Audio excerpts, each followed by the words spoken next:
In early spring, the guys made their way to Cairns, where they boarded the mail plane and embarked on a fly fishing adventure to a remote station on Cape York Peninsula's west coast. LAGOON is situated 100 kilometres to the south of the well-known recreational fishing town of Weipa.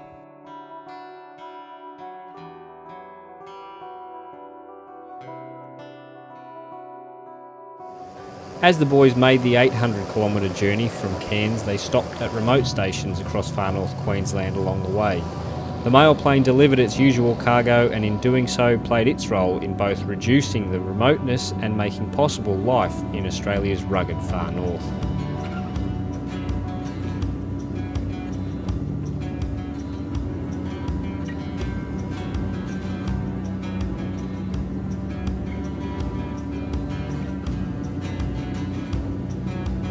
Airstrips are rough and lack all the usual luxuries of tarmac and lighting, and it is hard not to appreciate the skill of the pilots whose job it is to bridge the gap between Australia's northern cities and those working the land who call it home.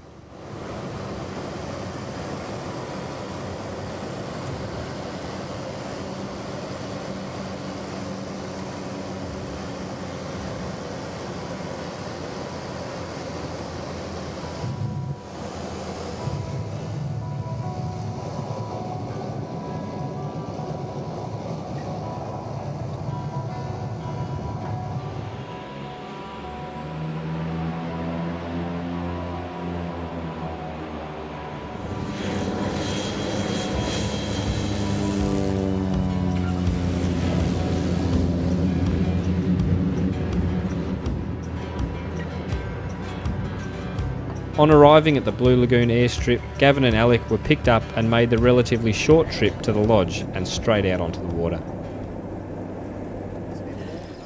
Right, well, welcome to another episode of On the Fly. We're down at the Archer River in far north Queensland, in the Cape as they like to call it. We're here with Cape York Wild Adventures, which is, we stay at Blue Lagoon Lodge, which is an amazing place nestled right in the middle of the bush. So this is our first day. We've come down, we've heard all the crocodile stories in the world from John, our guide. I think he's just teasing us a bit, but he assures us in the Archer River here that it's going to be full of Saratoga and barra. Oh, hopefully. And so with Alec and myself, let's get out there and see if we can't get a few fish and just show you what Cape York really has to offer.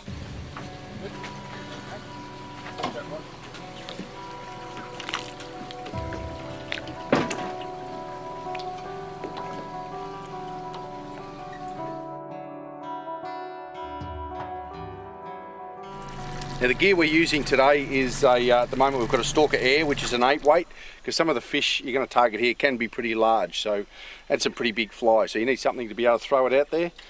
We're also running like an intermediate line. There's not too much surface activity at the moment, so we'll run an intermediate line which will drag the fly down and get it down into the depths around these snags. And just a range of different flies. At the moment we're going to use sort of like a little gold bomber, so something that'll move a bit of water, because it is a little dirty at the moment, so hopefully the fish will be sitting behind these trees and will come out and ambush it and we'll hook them up. So it should be that easy.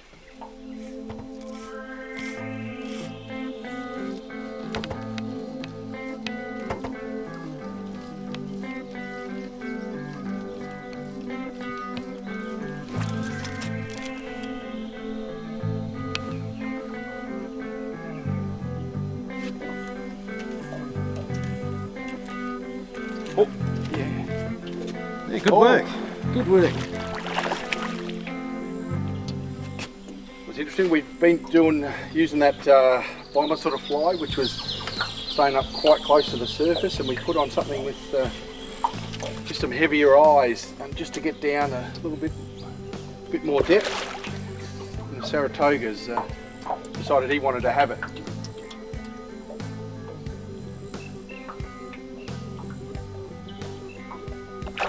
Yeah, nice fish. Good work.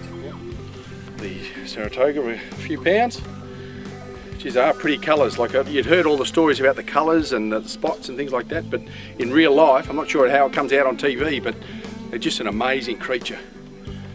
Yeah, love that little clouser.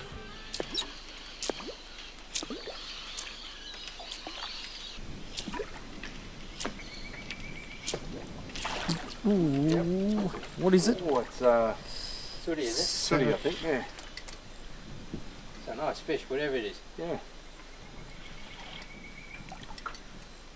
That was. We've been casting this popper that it looked that good that even I wanted to eat it, and yeah, nothing was coming out to get it, and then finally just one in there, just a little sooty, maybe a couple of pound, but these surface strikes are just so exciting.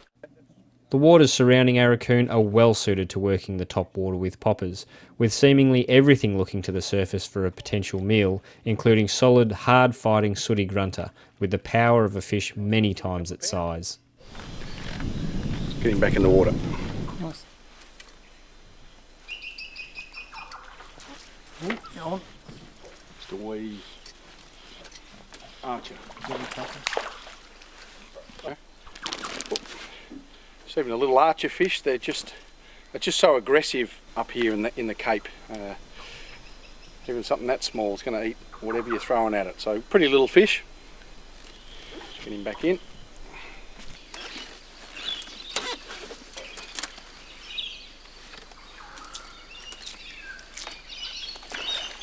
Oh, he's on. No. Oh, he has to be. He's had that's a couple of goes at it.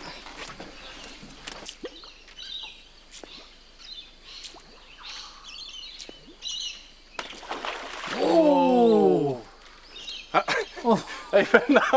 Even though he didn't get it, it just gets the heart going. It's just so visual with a popper like that. Yeah.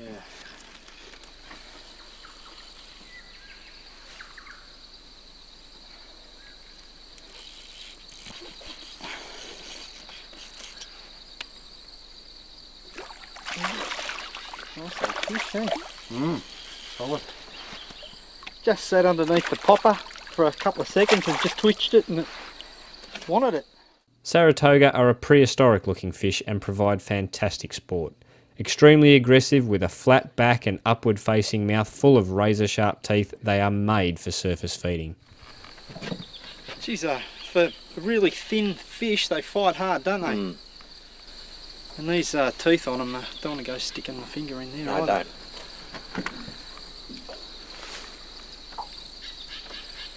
Yeah, good fun.